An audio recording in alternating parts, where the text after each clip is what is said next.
बात को आपको सुनकर आश्चर्य होगा कि जब आए थे तो कुछ दिन के बाद पेट्रोल और डीजल के दाम कम हुआ था। उस समय बोले थे कि देखिए मेरा नसीब ऐसा है कि जब मैं कुर्सी संभाला हूँ उस वक्त हमारा पेट्रोल डीजल का भी दाम कम हो गया है। बट आज मोदी जी से कोई पूछने वाला नहीं है, कोई सवाल करने वाला नहीं है। क्यों? क्योंकि उनको पता है यदि आप सरसों तेल की बात करें 220 रुपए सरसों तेल बिक रहा है, यदि रिफाइंड तेल की बात करें तो 2300 रुपये का रिफाइंड तेल मिल रहा है। 100 रुपया के आसपास डीजल पेट्रोल हो चुका है। 900 रुपया गैस सिलेंडर हो चुका है। पहले आए थे 2014 में माननीय मोदी जी, तो आपको बताए होंगे कि अभी गैस में करप्शन बहुत ज्यादा हो रहा है। अधिकारियों को बोले कि ऐसा कोई सिस्टम बनाया जाए जिससे जनता का ही पैसा लेकर और जनता में ही दिया जाए, वो पैसा का नाम मेरा होगा और जनता उससे पैसा वसूल कर उनको वापस कर दिया जाए।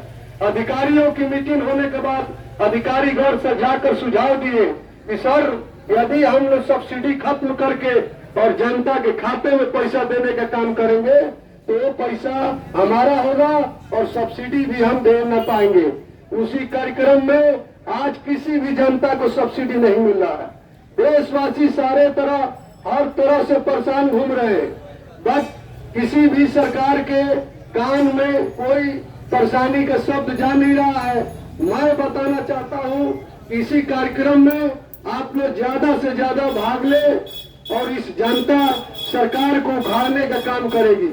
जब तक अधिकारी यहाँ पे आ नहीं जाते हैं और इस आश्वासन से बताते नहीं है कि हम लोग 7 दिन के अंदर ये पुल वैकल्पिक व्यवस्था नहीं देंगे, ये अभी तो हम लोग धरना कर रहे हैं।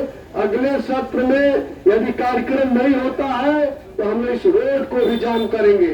उस वक्त अधिकारी ये न बोले कि रोड क्यों जनता परेशान हो रही है, क्योंकि 3 गांव के 10 गांव के लोग भी परेशान हो रहे हैं। इन लोगों के कान में कोई भी चीज सुनाई नहीं दे रहा है।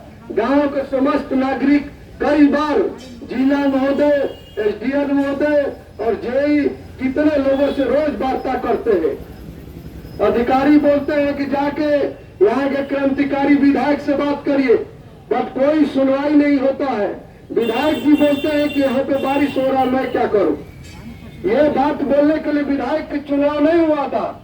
मैं जनता इस सुनने के लिए विधायक नहीं बने थे, सांसद नहीं चुने थे कि आप बताएंगे कि बारिश का हवाला देंगे कि यहाँ पे काम कैसे चलेगा, हम क्या करेंगे। हम भी लाचार हैं। पहली बार द्वारा और जिला और प्रदेश में ऐसा सिस्टम आया है कि सिटिंग विधायक को सरकार के खिलाफ धरना देने की नौबत आ चुकी है।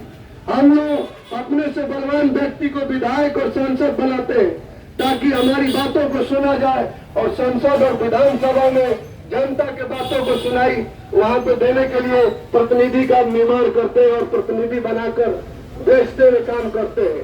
बट यहाँ पे कोई भी लोग जनता की समस्या लेकर जा रही है तो उनका एक ही स्टेटमेंट है, हम क्या करें, हम लाचार हैं। तो ऐसे लाचारी व्यक्ति को फिर से अपना समर्थन देने की कोई जरूरत नहीं है। अभी 6 महीना चुनाव बच चुका है। सरकार और इस जनता से आग्रह करते हैं कि इस प्रकार के प्रतिनिधि करने वाले व्यक्ति को यहाँ से उखाड़ फेंकने का काम किया जाए। अगर इसी सिलसिला चलता रहेगा तो हमारा जनता फिर 5 साल के लिए इसी तरह से गिरवी हो जाएगी और कोई कार्य नहीं होगा। हम लोग चिल्लाते रह जाएंगे, कोई यहाँ समस्या का समाधान होने वाला नहीं है। मैं जनता से एक बात और बताना चाहता हूँ कि अब समय और वक्त आ गया है। यदि सरकार के अधिकारियों को हम लोग नहीं प्रताड़ित करेंगे तो हमारा एक भी सुनने वाले नहीं है। हमारे NH30 का बुरा हाल हो चुका है। जो भी इस रास्ते से जाते हैं, हॉस्पिटल एम्बुलेंस में कोई भी मरीज जाता है उसको बलिया जाते जाते ही दम तोड़ देना पड़ता है। इस बातों को ध्यान में रखना है। फिर ये चुनाव में आने वाले हैं पगड़ी बांध कर और बीजेपी वाले झूठ अपना पुलिंदा लेकर और एक से एक सिस्टम को लाएंगे जिससे लोगों को भरमाने का काम शुरू कर देंगे और फिर जनता को भरमा के 5 साल के लिए उनका वोट परचेज कर और अपना सरकार बनाकर चुपचाप सुनते रहते हैं। यहाँ किसी भी अधिकारी किसी भी प्रशासन या विधायक या सांसद कोई यहाँ पे ध्यान देने का जनता का कोई नहीं है। ये लोग आपस में बंदरबाट करने के लिए यह जनता को पिसने का काम किया जा रहा है। यहाँ पे देख लीजिए, यही दुबे छपरा में 39 करोड़ का बांध ये सब खा गए। आज तक न उस अधिकारी का कोई जांच हुआ, उसको जो ठेकेदार है उसको सिर्फ ब्लैक लिस्ट किया गया था। उस वक्त माननीय योगी जी आए थे और बोले थे इस बार में जो भी व्यक्ति का घर जा चुका है उसको घर देने का काम करेगी सरकार। अभी तक उन व्यक्तियों को घर नहीं मिला है और ये दुबे छपरा बांध पे वो लोग अपना गुजारा कर रहे हैं। कई बार आग लग चुकी है, वो लोग परेशान घूम रहे हैं, बट कोई नहीं है। इनसे कोई भी बात करिए तो एक चीज बोलते हैं कि राम मंदिर कौन बनाया। आप डीजल पे बात करेंगे तो बोलेंगे 370 कौन हटाया। आप इससे बात करेंगे तो बोलेंगे दंगा मुक्त हमने प्रदेश बना दिया है। केवल ये लोग भाषणबाजी करके जनता को गुमराह करने का काम कर रहे हैं। इसलिए जनता से भी अपील करता हूँ, अब वक्त आ चुका है इस द्वाबा और प्रदेश से कि ताकि सरकार और यहाँ के सिस्टम को चेंज करने की बारी आ चुकी है। और ये सब आपके द्वारा मुमकिन नहीं है।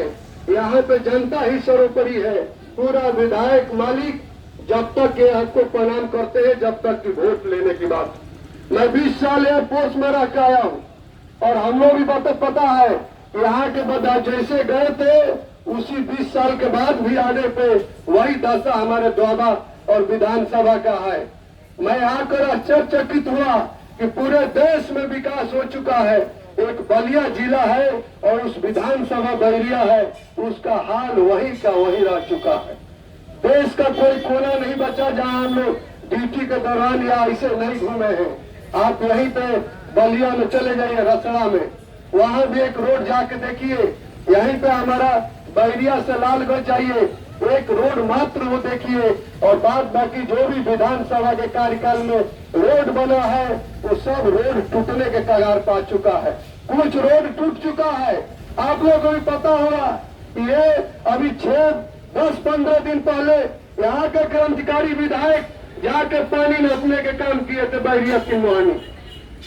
उसके बाद सरकार यहाँ पे मिट्टी डाल के नेशनल हाईवे के अधिकारी और उस रोडों को जो है उन्होंने काम किया और भरने का काम कर दिया, फिर वो रोड वहीं का वहीं रह गया। मैं जनता से यही अपील करना चाहता हूँ कि अब वक्त आ चुका है इसको चेंजिंग करने का और द्वाबा से ही विकास का चेंज होगा। और एक नई सोच के चलते आप लोग जनता से आग्रह करता हूँ, इस बार विधानसभा 22 में आने वाला है और इस सरकार को उखाड़ के फेंकने का काम किया जाएगा और वो स्टार्ट यहाँ द्वाबा विधानसभा से करने के काम है। यहीं से विधानसभा चेंज करेंगे तो पूरे प्रदेश का सरकार चेंज होगी और जब यहाँ से सरकार चेंज होगा तो यहाँ के शासन और यहाँ के जो अधिकारी हैं और यहाँ के जो विभाग के या सरकार के जो भी दिमाग के अधिकारी जनता है, विधायक है, सांसद है, ये सब उनको कार्रवाई किया जाएगा और जो भी घोटाले किए हैं इस 5 साल में उसकी जांच करवाने का काम किया जाएगा। मैं ये सब बात बता रहा हूँ। मैं 1 से 22 PIL डाल चुका हूँ ये बैरिया विधानसभा के लिए।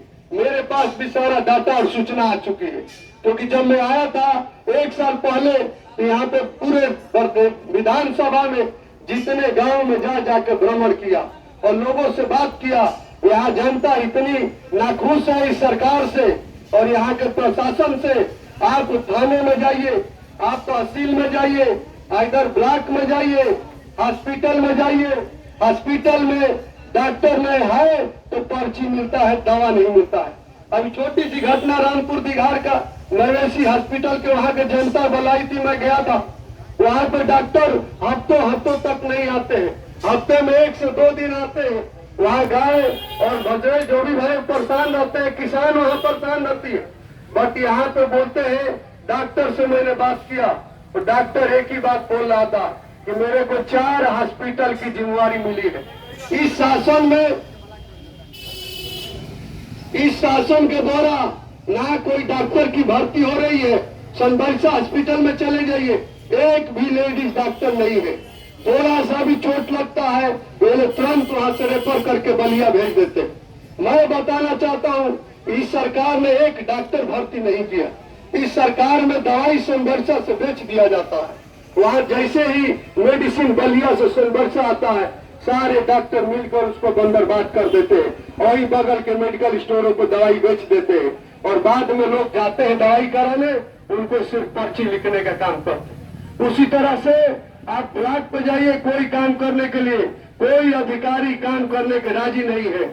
और यदि उनसे बहसबाजी कर दीजिए, उनसे बातचीत कर दीजिए, तो लगते हैं बोलते हैं कि एफआईआर करा दो, इनके खिलाफ जेल भिजवा दो, इनके ऊपर देशद्रोह का मुकदमा कर दो, इनके प्रति कोई वोट न दे, उसको जेल भेजने का, उसका घर तोड़ने का प्रयास करने लगते हैं। मैं इस प्रशासन और सत्ता से बताना चाहता हूं कि अब समय आ चुका है, ज्यादा दिन नहीं बचा है आप लोग को उखड़ने में। अपनी आदत सुधार ले, न तो सुधारने के लिए जनता तत्पर हो चुकी है और इस बार उखाड़ के फेंक कर काम करेगी। मैं आपको एक बात को और अवगत कराना चाहता हूं। मैं कुछ दिन पहले ही यहाँ पे गया था ब्लॉक पे, एक विधवा पेंशन और एक बुजुर्ग का वृद्ध पेंशन बनवाने के लिए गया था। उसको कई सालों से पेंशन नहीं मिल रहा है। सरकार का योजना है कि उसको पेंशन मिला जाए, बट उसको पेंशन 600 रुपया अधिकारी लेने के बाद भी उसका काम नहीं किया था। और ज्यादा उसने बोलने लगा तो उसको बोला अधिकारी ज्यादा मत बोलो, नहीं तो एफआईआर दर्ज करा देंगे बदतमीजी करने के लिए। सरकार पहले का आपको पता होगा कि पिछली सरकार में व्यक्ति लोग शासन पे हावी रहते थे। इस बार शासन प्रशासन ही जनता पे हावी है। शासन और प्रशासन गुंडों का काम कर रही है। कोई शासन सत्ता में जो है वो किसी भी अधिकारी गुंडे से कम नहीं है। यदि उनके खिलाफ आवाज उठा दीजिए तो जेल भेजने का काम शुरू कर देते।